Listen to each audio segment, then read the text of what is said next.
Selamat datang di Hendra Blog, tempat belajar tak pernah berhenti. Terima kasih telah bergabung dengan kami. Bersama dengan saya, hamba Allah sebagai moderator di sini. Mari kita mulai.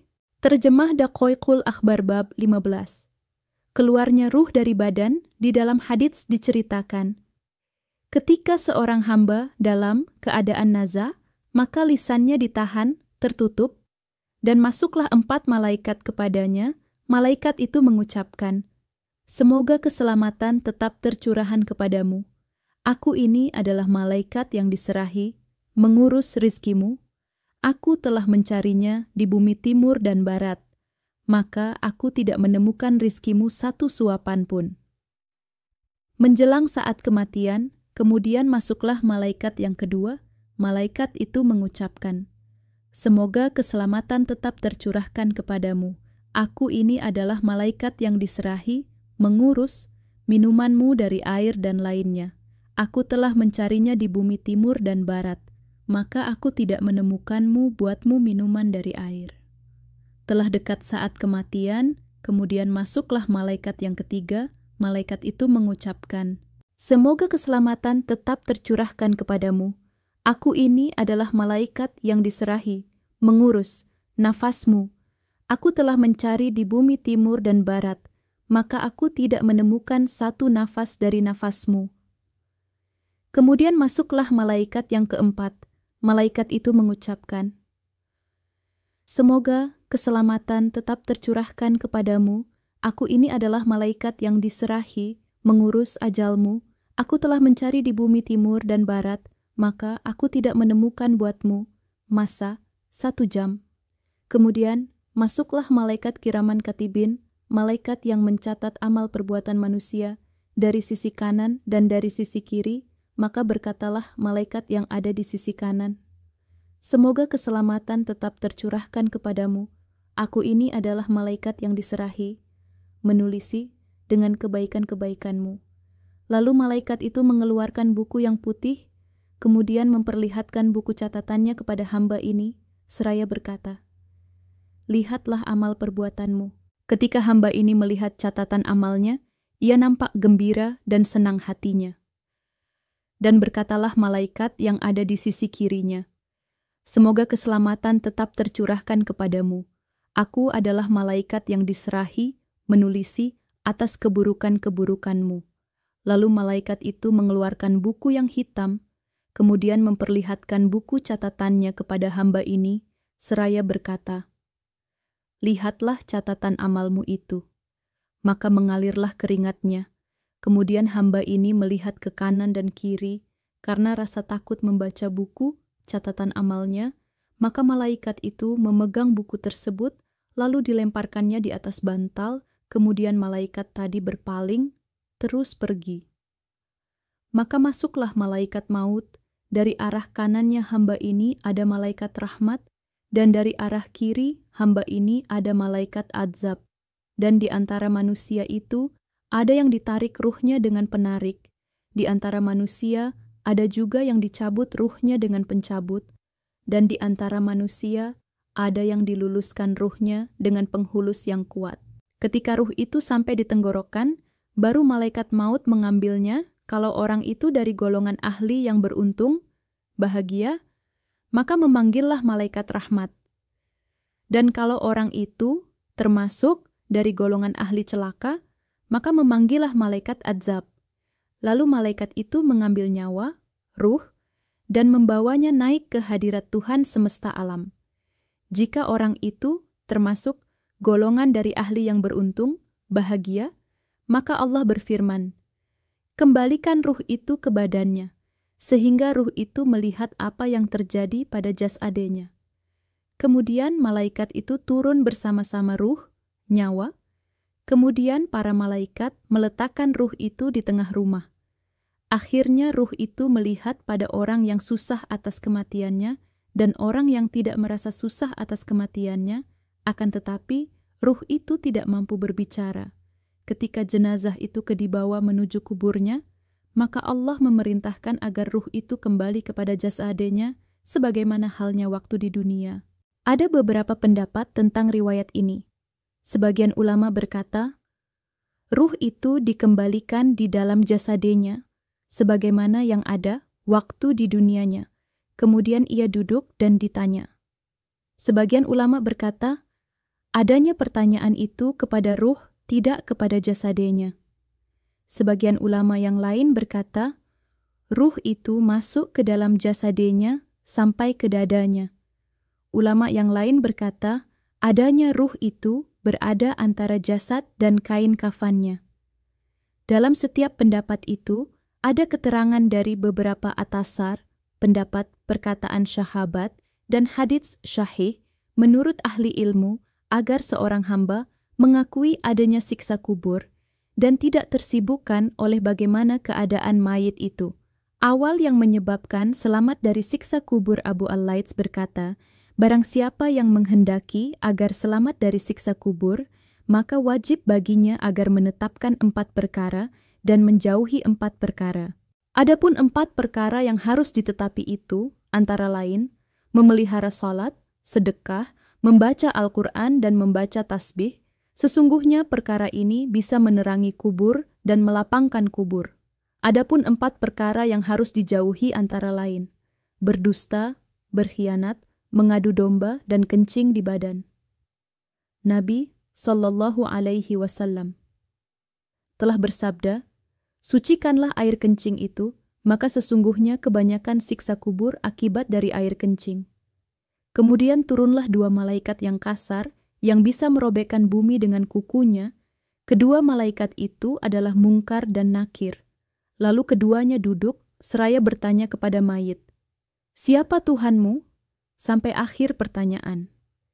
Jika mayit ini termasuk golongan dari ahli yang beruntung, bahagia, maka mayit itu menjawab, Allah Tuhanku, Muhammad Nabiku, Islam agamaku.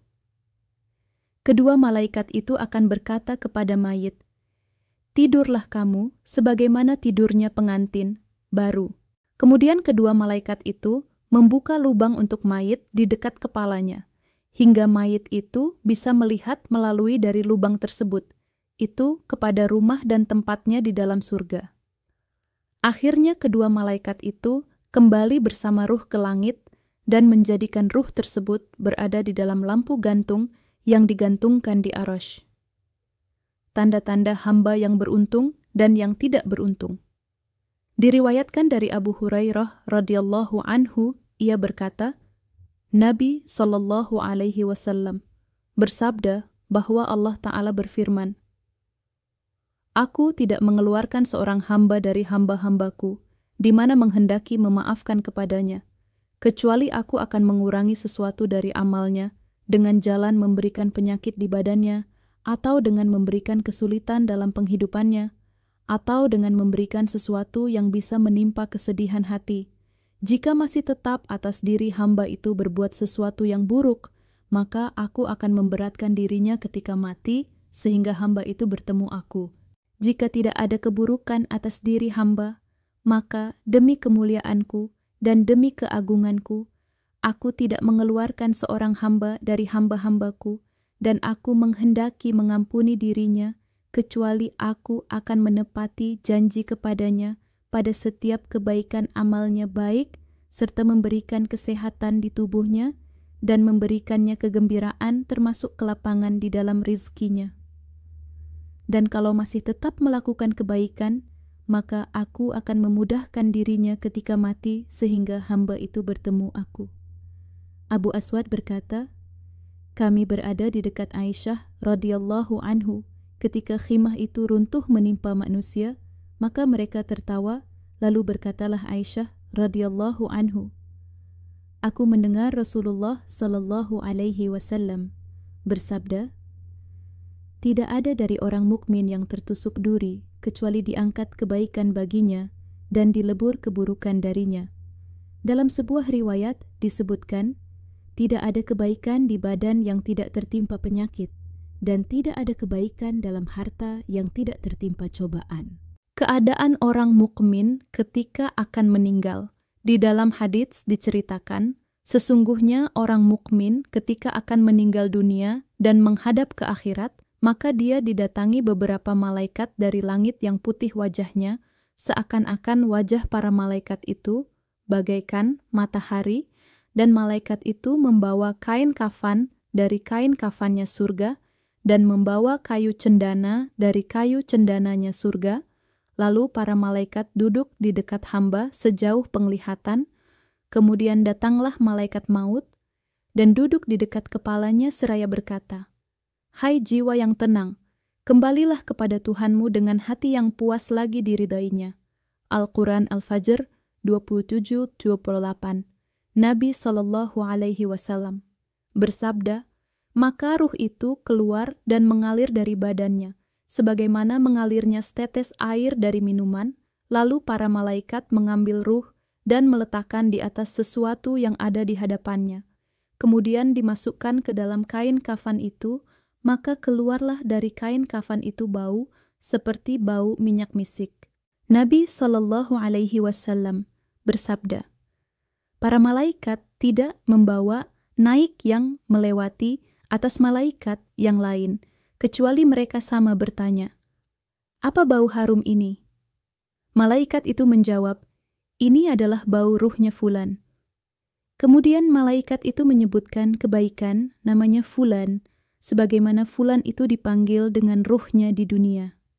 Tatkala para malaikat yang membawa ruh itu telah sampai ke langit, mereka minta dibukakan, maka dibukalah untuk mereka pintu langit. Akhirnya malaikat mengantarkan ruh dari setiap langit sampai ke langit yang ketujuh. Sesampai di sana ada pemanggil dari hadapan Allah. Menulislah kalian di buku mayit ini di dalam tempat yang tinggi. Selanjutnya, malaikat mengembalikan ruh hamba tersebut ke bumi. Sebab mayit itu dijadikan dari bumi, sebagaimana yang sudah diterangkan dalam firman Allah Ta'ala. Dari bumi, tanah, itulah kami menjadikan kamu, dan kepadanya kami akan mengembalikan kamu, dan daripadanya kami akan mengeluarkan kamu pada kali yang lain. Al-Quran Taha 55. Nabi SAW bersabda, akhirnya malaikat itu mengembalikan ruh kepada jasadnya.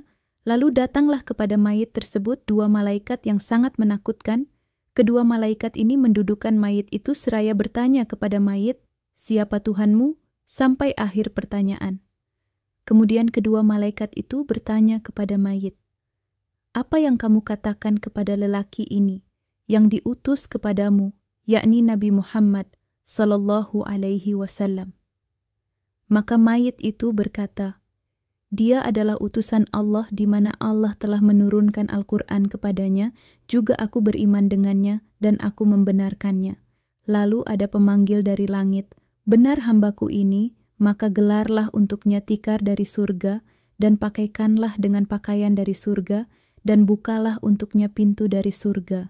Nabi SAW bersabda, "Dan sampailah kepada hamba itu bau surga, termasuk harumnya surga, dan dilapangkan kuburnya untuk mayit itu sejauh mata memandang." Nabi SAW bersabda, "Kemudian datanglah pada mayit tersebut seorang lelaki yang rupawan wajahnya dan pakaiannya harum baunya. Lelaki itu berkata kepada mayit, 'Bergembiralah kamu dengan apa yang bisa menggembirakan dirimu. Ini adalah harimu, di mana kamu dahulu pernah dijanji dengan hari ini.' Maka berkatalah mayit kepada lelaki itu, 'Siapa kamu? Semoga Allah memberi rahmat kepadamu. Aku tidak pernah melihat di dalam dunia orang yang tampan dari kamu.' Lelaki itu berkata kepada mayit, 'Aku adalah amalmu yang saleh.' Maka mayit berkata, 'Apakah telah terjadi hari kiamat sehingga aku kembali kepada ahliku?' Keadaan orang jelek. Ketika akan meninggal, Nabi SAW bersabda, kalau hamba itu termasuk golongan dari ahli yang celaka, durhaka, ketika datang kematiannya, maka turunlah kepada hamba tersebut malaikat dari langit, dan malaikat itu membawa pakaian siksa, lalu duduk menjauh dari hamba tersebut. Kemudian datanglah malaikat maut, dan duduk di dekat kepalanya, seraya berkata, 'Hai jiwa yang kotor, keluarlah kepada murka Allah Ta'ala.' Nabi Shallallahu Alaihi Wasallam bersabda, akhirnya keluarlah ruh dari badannya, sebagaimana keluarnya perasan air dari bulu yang basah. Ketika ruh ini keluar dari jasadnya, maka ruh itu dilaknati oleh segala sesuatu yang menemuinya antara langit dan bumi. Dan yang mendengar atas jeritan ruh ini segala sesuatu kecuali jin dan manusia. Maka malaikat membawa naik ruh itu ke langit dunia. Ketika malaikat yang membawa ruh tersebut sampai di langit, maka ditutuplah pintu langit karena adanya ruh itu. Kemudian ada pemanggil dari hadapan Allah, Zat yang Maha Penyayang.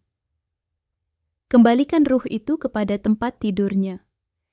Malaikat itu mengembalikan ruh ke kuburnya, lalu datanglah pada mayit malaikat Mungkar dan Nakir dengan bentuknya lebih menakutkan bila dibanding dari sesuatu yang menakutkan, dan suaranya bagaikan petir, penglihatannya bagaikan kilat yang menyambar, dan kedua malaikat itu bisa merobekkan bumi dengan taringnya. Kemudian keduanya mendudukkan mayit ini seraya bertanya, "Siapa Tuhanmu?" Maka mayit menjawab, "Aku tidak mengerti." Lalu ada pemanggil dari arah samping kubur, "Pukullah mayit." Kedua malaikat memukul mayit dengan gada dari besi. Jikalau dikumpulkan seluruh makhluk, tak akan mampu memindahkan gada itu dari tempatnya. Akibat cambukan tersebut menyalalah api dari gada itu. Selanjutnya kuburnya mempersempit mayit, akhirnya menjadi bercampurlah tulang rusuknya. Kemudian datanglah kepada mayit ini seorang lelaki yang sangat jelek wajahnya, yang busuk baunya. Lelaki itu berkata, "Semoga Allah membalas keburukanmu. Demi Allah kamu tidak pernah beramal syalih. Bahkan kamu melakukan keteledoran dengan melambatkan bertaat dan cepat dalam melakukan maksiat." Dan mayit ini bertanya, "Siapa kamu? Aku belum pernah melihat di dunia orang yang seburuk kamu." Lelaki itu menjawab, "Aku adalah amalmu yang kotor." Kemudian dibukalah untuk mayit pintu ke neraka, maka melihatlah mayit pada tempatnya di dalam neraka. Akhirnya tidak henti-hentinya siksa pada mayit yang demikian itu, sehingga sampai terjadi hari kiamat. Dan ada yang mengatakan bahwa orang mukmin difitnah dalam kuburnya selama 7 hari, sedangkan orang kafir difitnah dalam kuburnya selama 40 hari. Keistimewaan orang yang meninggal pada hari Jumat, Nabi Shallallahu Alaihi Wasallam bersabda, "Barang siapa yang meninggal di hari Jum'ah, maka Allah mengamankannya dari fitnah kubur." Amal yang menyebabkan siksa kubur. Diriwayatkan dari Abu Umamah Al-Bahili radhiyallahu anhu, ketika seseorang meninggal dan telah diletakkan di kuburnya, maka datanglah malaikat maut dan duduk di dekat kepalanya, kemudian menyiksa hamba itu serta memukulnya dengan sekali pukulan dengan memakai palu, maka tidak tersisa sedikit pun anggota dari hamba tersebut kecuali terpotong-potong, dan api menjilat-jilat di kuburnya. Kemudian malaikat berkata, "Berdirilah dengan seizin Allah." Ketika hamba ini duduk dengan tegap, maka menjeritlah hamba tersebut dengan suatu jeritan yang bisa didengar oleh segala sesuatu yang ada di antara langit dan bumi, kecuali jin dan manusia. Dan hamba itu berkata kepada malaikat, "Kenapa kamu berbuat demikian? Dan kenapa kamu menyiksaku? Padahal aku benar-benar melakukan salat dan memberikan zakat, serta aku berpuasa di bulan Ramadan." Maka menjawablah malaikat itu, "Aku menyiksamu, karena sesungguhnya kamu pada suatu hari lewat di dekat orang yang dianiaya, dan orang itu meminta pertolongan kepadamu, akan tetapi kamu tidak menolongnya.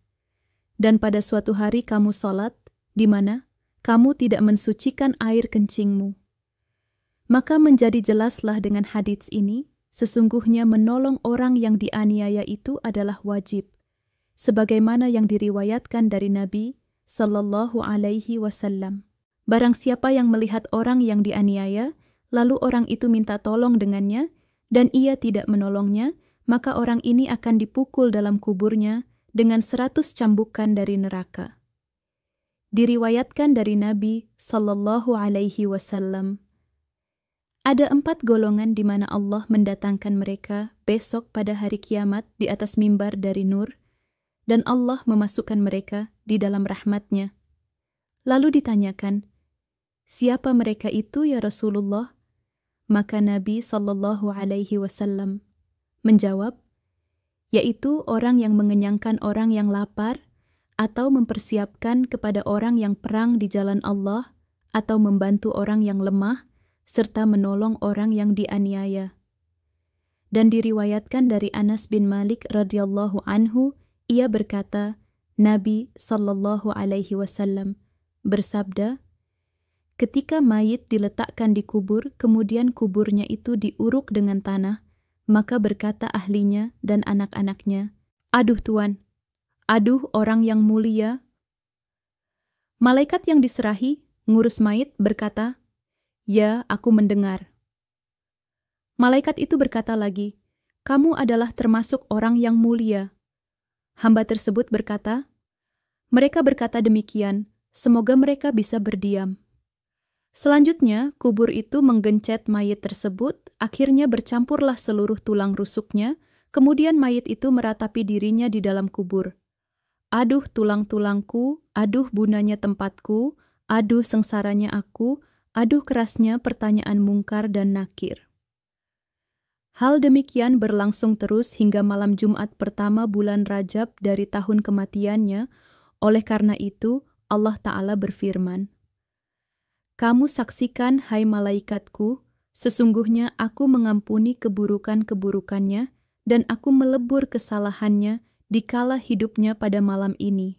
Terima kasih banyak telah menonton. Jika Anda menikmati video ini, pastikan untuk menyukai, berlangganan, dan menekan ikon lonceng agar Anda tidak pernah melewatkan konten terbaru kami. Kami menghargai dukungan Anda dan berharap dapat menghadirkan lebih banyak video menarik. Nantikan dan sampai jumpa di lain waktu.